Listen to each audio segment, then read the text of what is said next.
সময় সংক্ষিপ্ততার কারণে অনেকে আমরা বক্তব্য দিতে পারি নাই।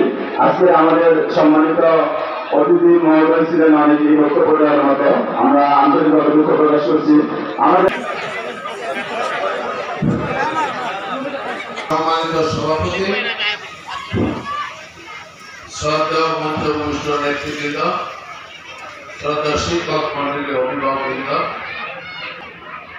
স্নেহপূর্ণ ছাত্রছাত্রী ভাই বোনেরা, সাংবাদিক ভাইরা এবং উপস্থিত নেতৃবৃন্দ,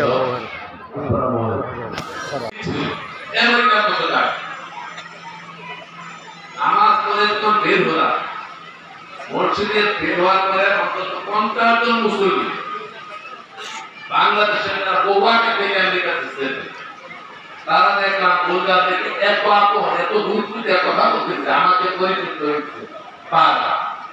তার মানে এখানে মসজিদে একজন খাঁটি মুসলমান মুসলিম যেভাবে মসজিদকে আলাপ আলোচনা করে মুসলিমদের সাথে সম্পর্ক গড়ে তোলে, আমেরিকা তো দেখলাম ইমাম ছাত্র সকল লোকজন তার সাথে আন্তরিক পরিবেশে কথা বলতেছে, দাঁড়ায় বলছে। আমি আশ্চর্য হলাম, ওইখানেও বলতাম সামাজিক লোক হিসাবে বড় লোক হিসাবে তার একটা পরিচিতি রয়েছে। সেই লোকের উদ্যোগে আজকে এই মহৎ অনুষ্ঠান আছে, বহুদিন যাবৎ এত অসুস্থ একটা মানুষ, এখানে তার কোনো প্রয়োজন নাই কথা বলা, এখানে রাত্রে জেগে কারো খবর নেওয়ার তার প্রয়োজন নাই, সে নিজে অসুস্থ। অথচ এত বড় একটা আয়োজন করার জন্য যেই পরিমাণ বিরক্ত বা হওয়ার কথা হয় না, আমাকে রাত্রে সারা রাত্রে করতে, আমি বলি তুমি কি ঘুমাও না, অসুস্থ কথা বারবার আমাকে এই অনুষ্ঠান করার জন্য বলছে। সাথে আমাদের নায়েব এই বক্তারপুর ইউনিয়নের সেক্রেটারি, সেও বলে যে বলতার ভাই মাসুম বলতেছে অনুষ্ঠানটা আপনি একটু ব্যবস্থা করে তাড়াতাড়ি দেন। সেই সুবাদে আজকে আমরা ডেট দিতে পেরেছি, আপনারা এসে সর্বপ্রথমে আল্লাহর কাছে কায়মানবাদকে দোয়া করে আল্লাহ যেন এই গোলদার ভাইকে পরিপূর্ণ সুস্থতা নিয়ামত দান করে। সেরকম অনেক টাকার মালিক না, 6 লক্ষ বা 5 লক্ষ টাকা খরচ করে দেয়, সে কিন্তু কোটি কোটি টাকার মালিক না। আমি তার দেখি অবস্থা, তার ওয়াইফে স্বাভাবিক জীবনযাপন করে, কিন্তু দান খয়রাত করার জন্য একটা মনের দরকার, টাকার দরকার। কাজ যদি আপনি করতে চান উসিলা খুঁজতে পারবেন বহু, কাজ যে করতে চায় সে কাজ ঠিকই করে।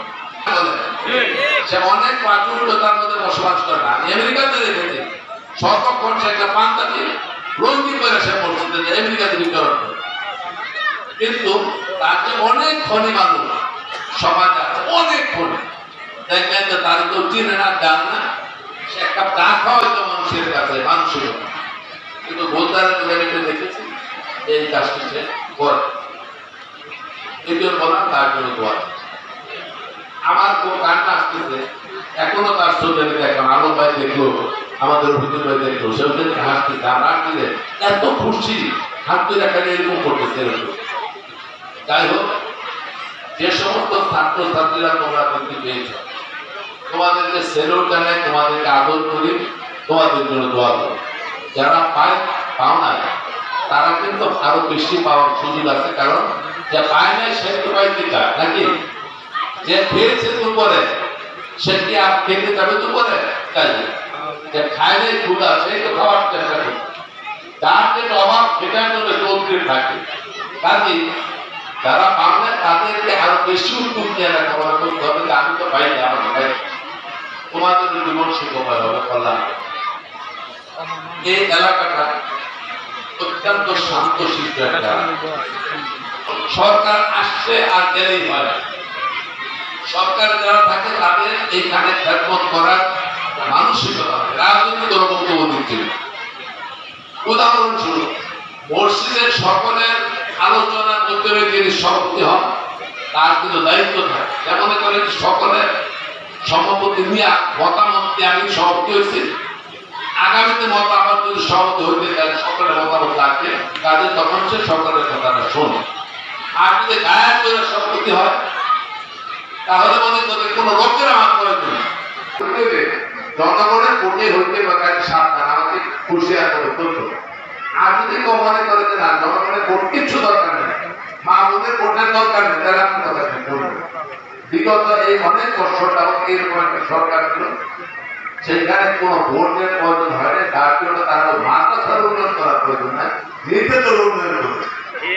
মোল্লা কল্যাণ ট্রাস্ট আমাদের মধ্যে অনেক অনেক অতিথিবৃন্দ রয়েছেন, সম্মানিত নেতৃবৃন্দ রয়েছেন, এলাকাবাসী রয়েছেন।